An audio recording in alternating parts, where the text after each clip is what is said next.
Subscribe कीजिए UP ताजा news channel को और घंटी को दबा दीजिए ताकि सबसे पहले आप तक खबरें पहुंच जाएं।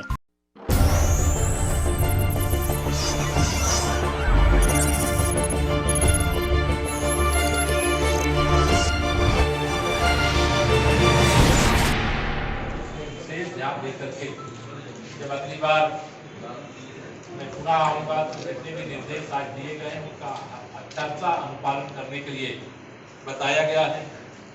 आप जैसे जानते हैं कि हमारी सरकार अपराधियों के खिलाफ है, गुंडों माफियाओं के खिलाफ है, किसी भी प्रकार के, और उनके खिलाफ जो लगातार कार्रवाई हो रही है उसके कारण से कानून व्यवस्था की सुधरी हुई स्थिति के कारण आज उत्तर प्रदेश का नाम एक मॉडल के तौर पर पूरे देश के अंदर लिया जा रहा है। मैं हमीरपुर भी एक तरह से कहा जाए तो कानपुर की ओर से आते समय बुंदेलखंड का प्रवेश द्वार है, और बुंदेलखंड जब से 2014 में माननीय नरेंद्र मोदी जी के नेतृत्व देश में हमारी सरकार बनी, 2017 में उत्तर प्रदेश में हमारी सरकार बनने से पहले जरूर अड़चन थी, लेकिन आज सारी अड़चनें यहाँ की जनता ने दूर कर दिया है। डबल इंजन की सरकार बनाया है, इससे बुंदेलखंड विकास के पथ पर आगे बढ़ चला है।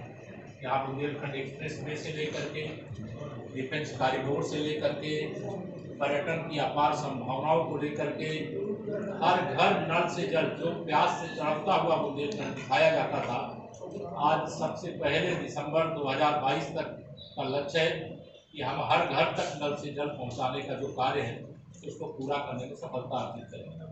अभी बाढ़ की विभीषिका के कारण से काफ़ी नुकसान हुआ है, अतिवृष्टि के कारण से भी काफ़ी नुकसान हुआ है।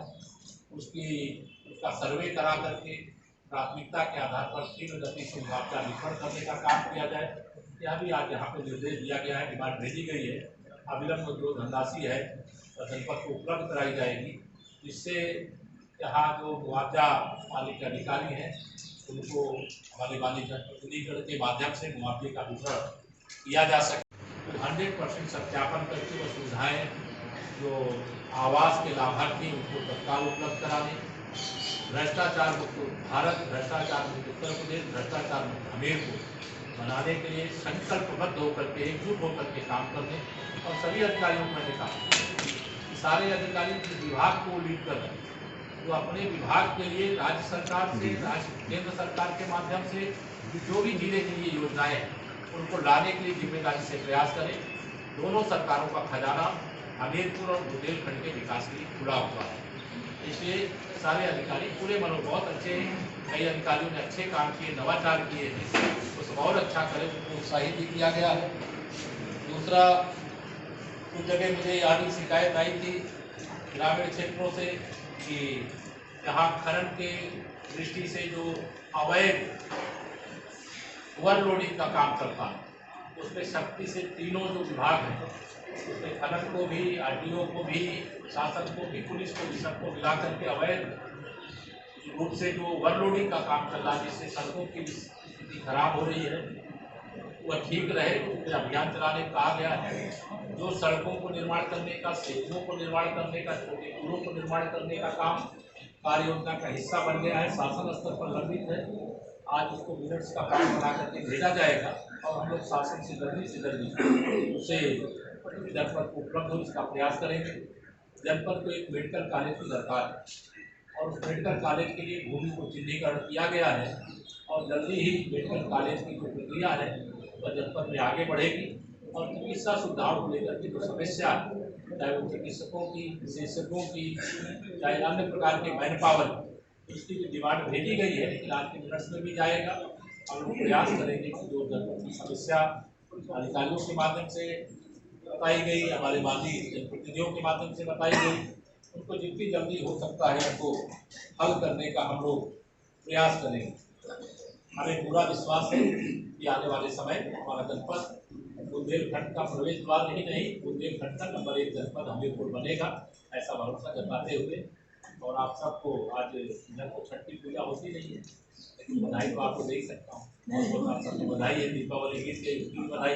कोई सवाल इसको आपने एक घोषणा की थी 2021 में परियोजना के पास कुल बनाने की घोषणा की है, उसका प्रस्ताव संबोधन है, देखो उस पर आपका कोई मैं वो प्रक्रिया अब तक तो नहीं दिख रहा।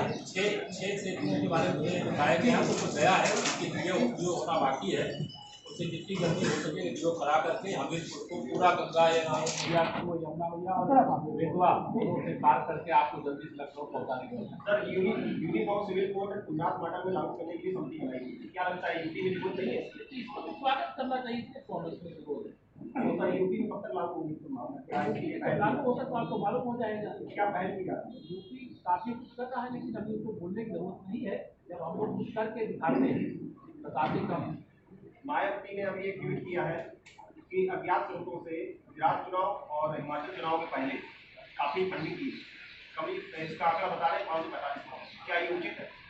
देखिए क्या फंडिंग की गई है, अगर बैंक के पास कोई सबूत होगा तो वो चुनाव आयोग को देंगे, या चुनाव आयोग को देंगे तो चुनाव आयोग पकड़ेगा। चुनाव प्रक्रिया का हिस्सा है। अब उसमें मैं बहन जी के ट्वीट पर गुजरात वाला हिमाचल का मेरे पास फीडबैक नहीं है, लेकिन हम लोग भ्रष्टाचार मुक्त चुनाव भी चाहते हैं। हम तो एक देश एक चुनाव चाहते हैं, ग्राम पंचायत, नगर पंचायत, विधानसभा, लोकसभा। माननीय प्रधानमंत्री जी कहेंगे कि हम एक देश में एक चुनाव चाहते हैं, बार बार चुनाव नहीं चाहते। लेकिन यहाँ दुर्भाग्य है कि अभी सारे देश के सभी राज्यों में हमारी सरकारें नहीं है, सर्वसम्मति नहीं बन पाती है। अन्यथा इस दिशा में हमारा देश आगे बढ़ जाएगा तो बहुत सारा खर्चा बच जाएगा और विकास और तेजी से आगे बढ़ जाएगा। मैंने कहा ना, विशेषज्ञ डॉक्टर की जो कमी है उसके लिए दिया गया शासन स्तर और महिला अस्पताल का एक वीडियो वायरल हुआ था। महिला अस्पताल का एक वीडियो वायरल हुआ 4 महीने पहले, अब तक कोई कार्रवाई नहीं आगे मेरे पास है, सबको का ट्रांसफर किया गया है।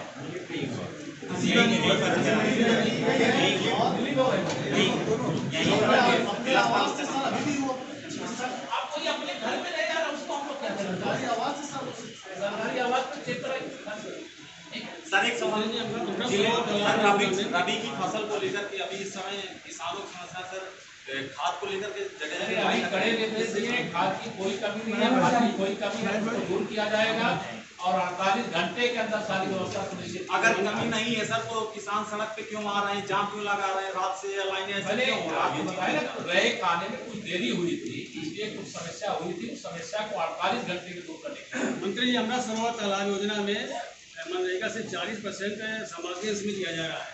सरकार का ड्रीम प्रोजेक्ट है ये बहुत बड़ा, और इसमें ग्राम प्रधानों ने हाथ खड़े कर दिए कि 40% मनरेगा में भव्य कार्यक्रम इंटरलॉकिंग भी है, चबूतरा भी है, लाइट भी है और भी अन्य कार्यक्रम है। अभी सरोवर योजना बहुत दूरगामी योजना है और बहुत महत्वपूर्ण योजना है। माननीय प्रधानमंत्री जी ने आज़ादी के 75 साल पूरे होने पर देश भर में हर लोकसभा क्षेत्र में 75 अपने सरोवर बनाने का आह्वान किया और उसके क्रम में हर जिले में काम किया।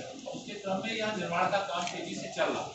आज जो छठ पूजा हो रही पूर्वांचल की तरफ, आप समझिए कि जो अपने सरोवर बने हैं वहाँ पर भीड़ लगी हुई और ये सरोवर अगर वहाँ सरोवर की तालाब की है तो उसको नाप करके चिन्हित कराएंगे, चक मार्गों को खाली कराएंगे, जो अवैध कब्जे हैं उनको हटवाएंगे, माफिया को छोड़ेंगे नहीं, गरीब को छेड़ेंगे नहीं। यहाँ भी निर्देश दिया गया है और बहुत सारा डिटेल जो आज बैठक में कहा गया है, अभी सूचना अधिकारी उसका पूरा विवरण बना करके आपको रिलीज दे देंगे। आप सबको बहुत बहुत धन्यवाद। सर एक सवाल, एक आखिरी सवाल सर, जिले में सर अन्ना गोवंश को लेकर बड़ी समस्या है, किसान इससे परेशान है, गौशालाओं की हालत भी ठीक नहीं है, जैसा कि आप जानते हैं। हाँ मैं जानता हूँ, इसमें भी बहुत बड़ा इससे क्या कहना है सर?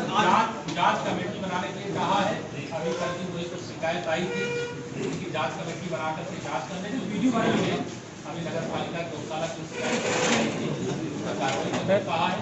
बाकी जो गौशालाएं हैं उन्हें सुचारू रूप से गौवंश के लिए रख रखाव के लिए प्रबंध किया जाए, उसका व्हाट्सएप ग्रुप बनाया जाए, वहाँ ग्राम विकास अधिकारी हो, पंचायत राज का हो, प्रधान हो, पूर्व प्रधान हो, सबका सामूहिक रूप से प्रोग्राम